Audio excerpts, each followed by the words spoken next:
Hello, this is Earl Morgan for Technicad 3D modeling. Today we want to model a 3D stairs, and as you can see from my gallery on the left here, we can model all sorts of stairs, whether they're winders or they're helical stairs, flared stairs, metal, glass, railings, all sorts of things. And so this is our first in our Stair Fusion series, and we're going to start with a straight stairs.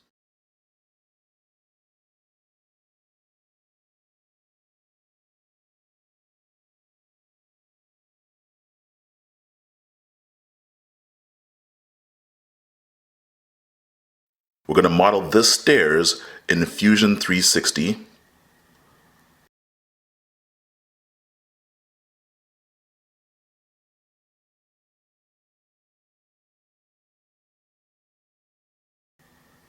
Let's start with a new model. The first thing that we're going to do is input some parameters.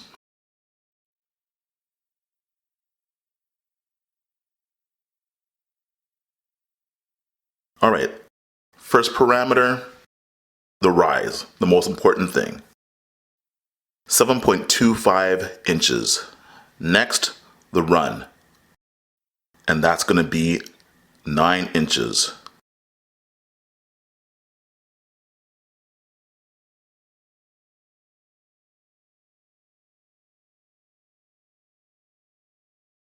Next, we want to do the tread, and that is going to be just 1 inch.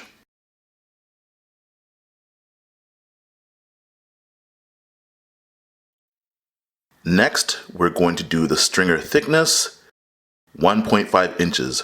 Stringer thickness is abbreviated, so later we're going to have to add a comment for that. Overhang is going to be 1 inch.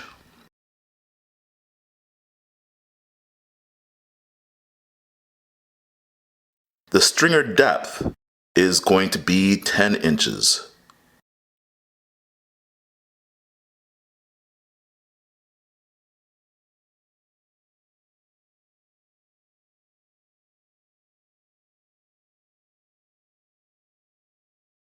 All right, so we are going to add comments to any name description which is abbreviated. Stringer thickness and stringer depth need comments.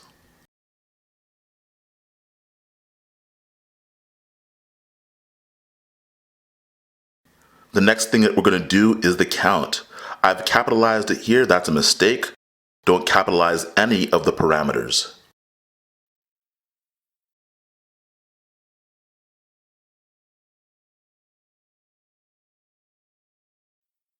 Because you might assume later that you can input the parameter with lowercase and then not understand why the parameter input is not working.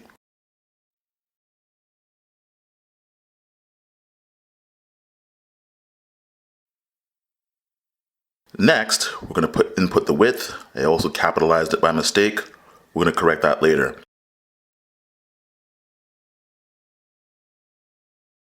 Okay, I missed one, that's the riser. We're going to input that later.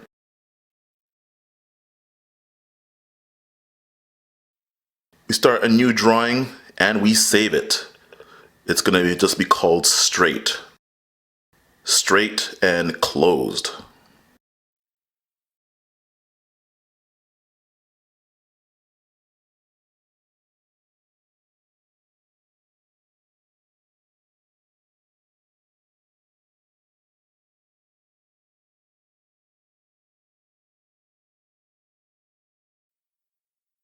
First, let's start with the XZ plane. We'll put our sketch on the XZ plane.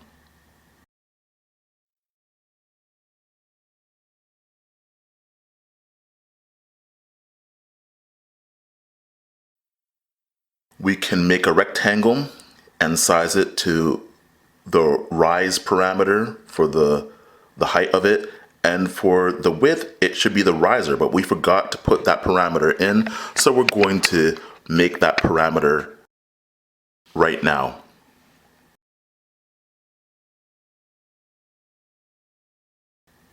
riser, and we're going to have a width of 0.5 inches.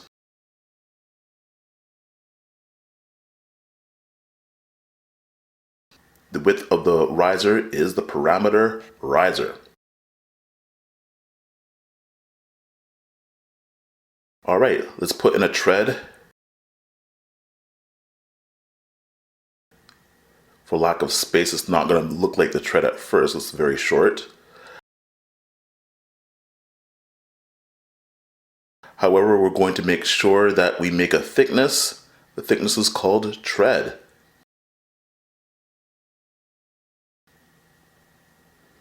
I'm going to make sure that the top of the riser and the bottom of the tread is collinear. And the overhang is 1 inch, but all we have to put in is the overhang parameter. And now the front of the riser to the back of the tread will be the run.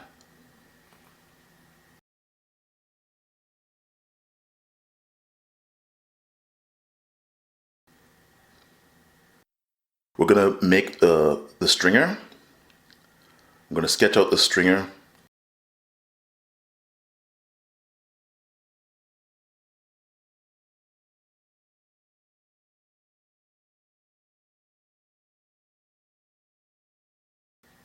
I'm putting it to an arbitrary height here.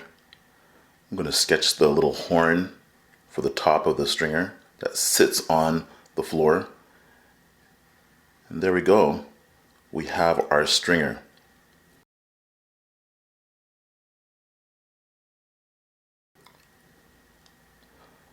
Okay, so now what we're doing here is we are making the slope of the stairs.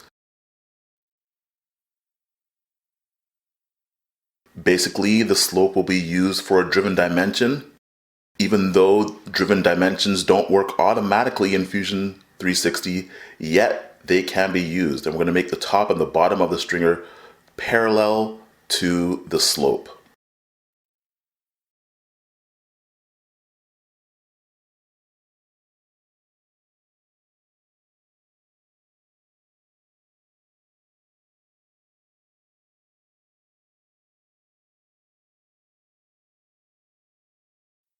Let's make the riser collinear with the origin.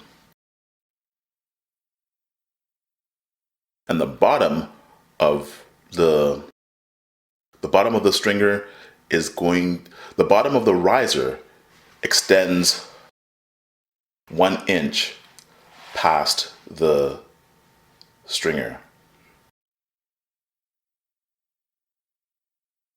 We want a 3-inch allowance past the riser. Now we could dimension, and we're also going to dimension the horn at the top of the stringer. That's 3 inches by 3 inches. We're not going to worry about the top of the stringer right now.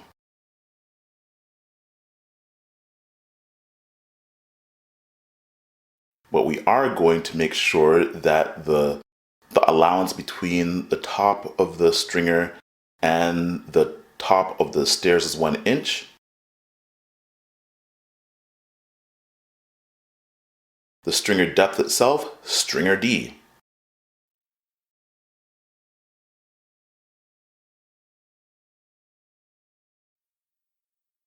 Perhaps it would have been good to dimension the top of the stringer here, but I'm going to take care of it in another way.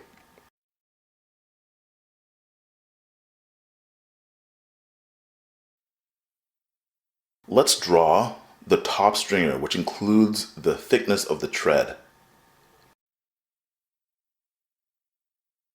It has a width of the riser parameter and a height of the tread plus the rise.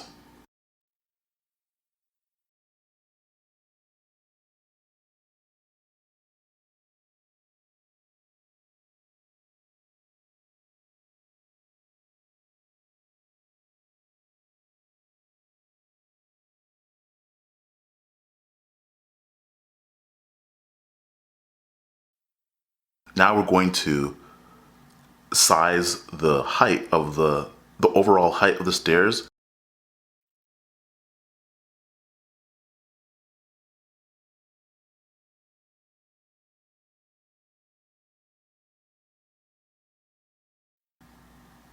From the top of the top riser to the bottom of the stringer will be count times the rise.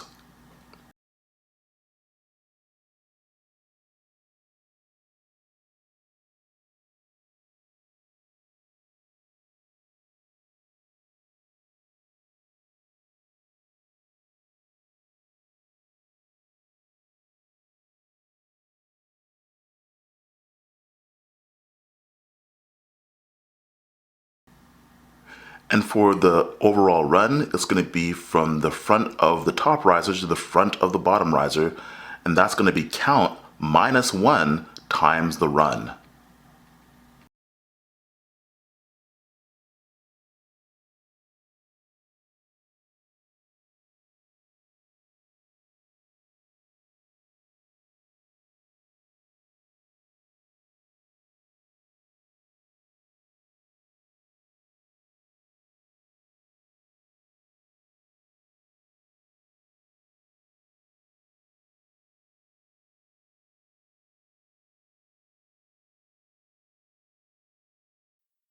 All right, now we're ready to extrude.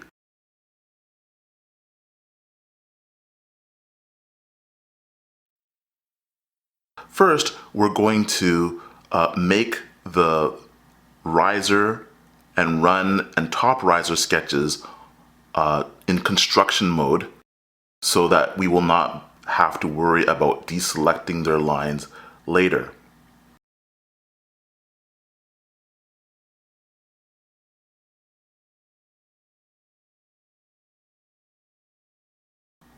Now we can extrude the stringer to the stringer depth and make it a new body.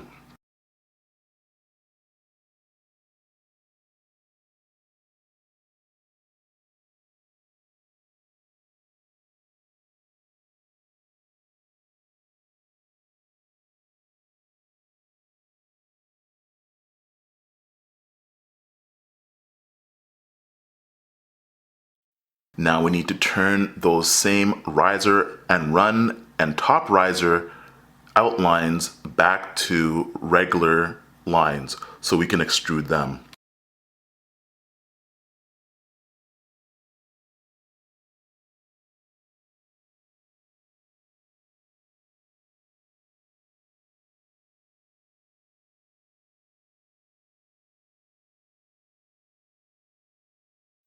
Let's pull them out.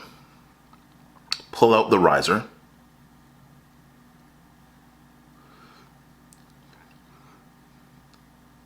And that's going to be a distance of negative width, at least from this perspective, negative width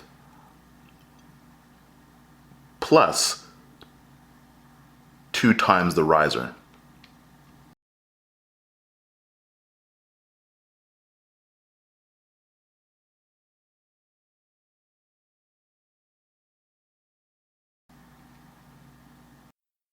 Make that new component.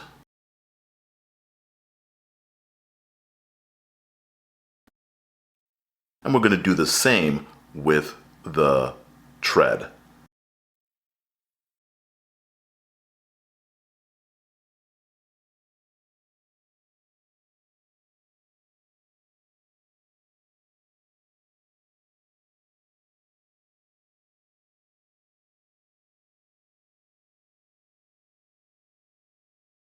Make that also a new component.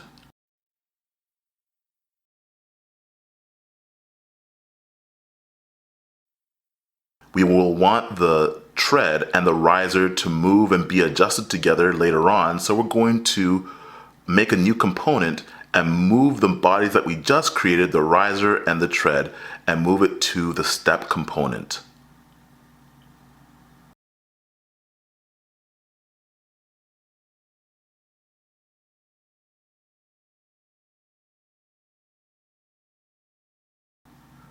Now I'm correcting the situation I had before. I want all the parameters to be lowercase. It just makes sense, it makes things easier.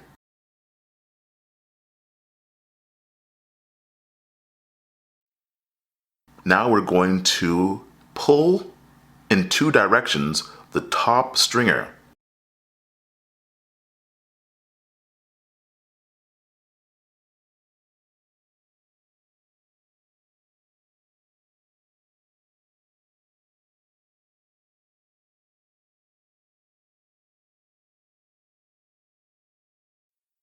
One direction, stringer thickness.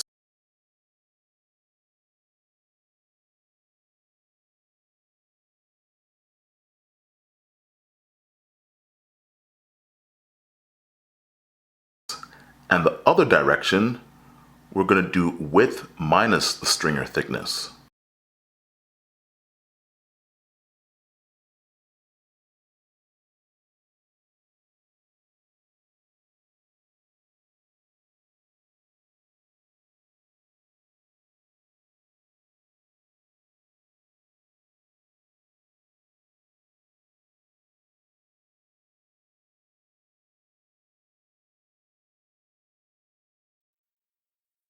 New component. All right.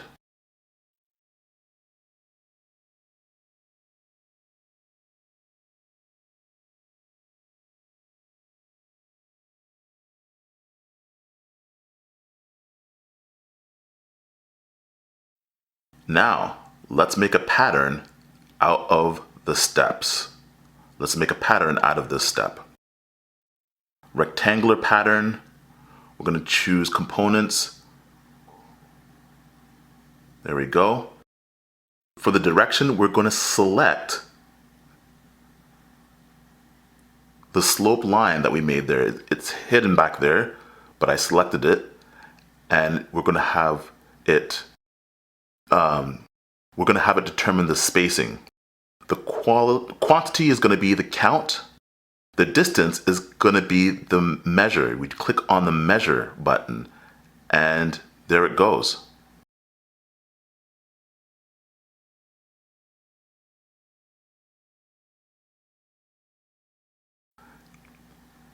It's actually going to be count -1 because the top riser is already there and the top tread is not going to have to show for the manufacturer I'm making it for. All right, let's mirror the tread.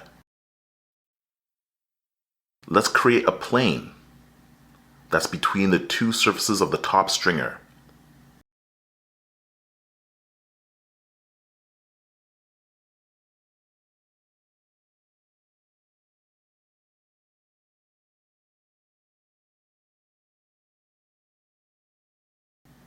Now we're going to use that plane to create a mirror of the stringer.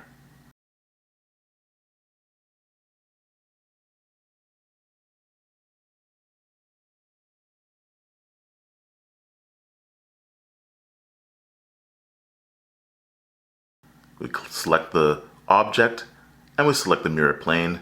Bam, there we go. Okay, looks like we're finished, but I want to demonstrate that we can change the parameters of this stair, and almost like using the driven dimensions of Inventor or Solidworks,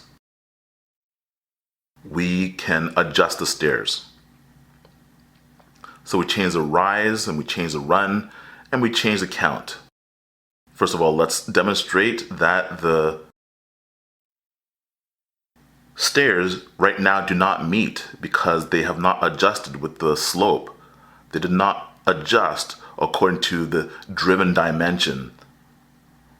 All right, but we can update that slope by clicking on the pattern and then clicking distance and measure.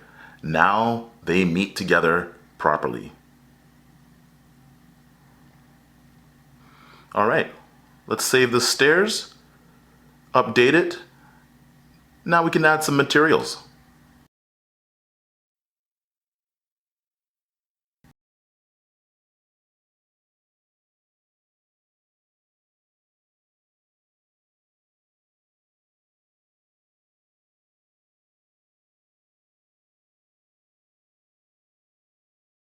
We're going to choose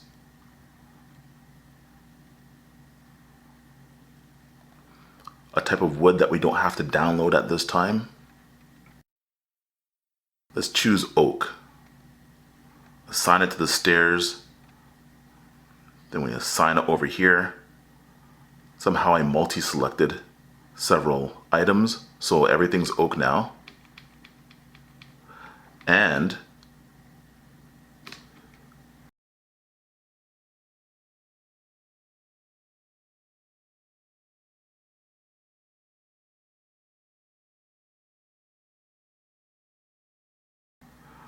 we're going to use the texture controls, select the item that we want, then select the axis, which is going to be the edge, and that's going to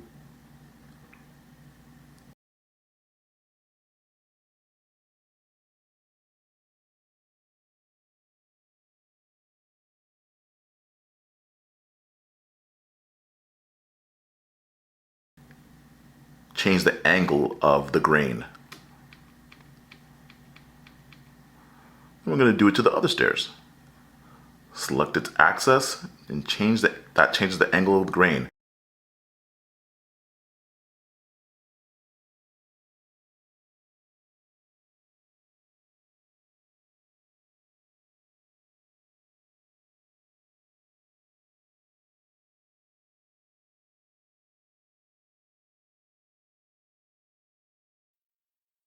In many shops, the top riser is a different, cheaper material.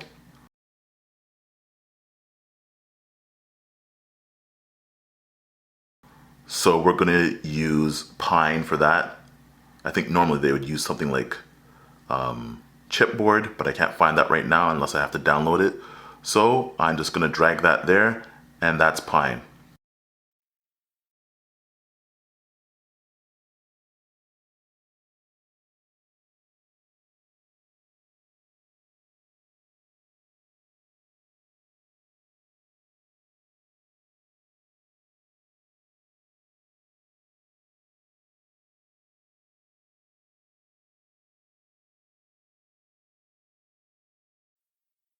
And there we have our stairs.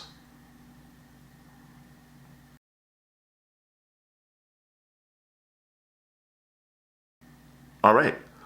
Well, that is lesson number 1, basically. Stairs, straight stairs. And it is completely adjustable. We can adjust the width, we can adjust the run, we can adjust the rise, and we can easily make a drawing out of this for our customer.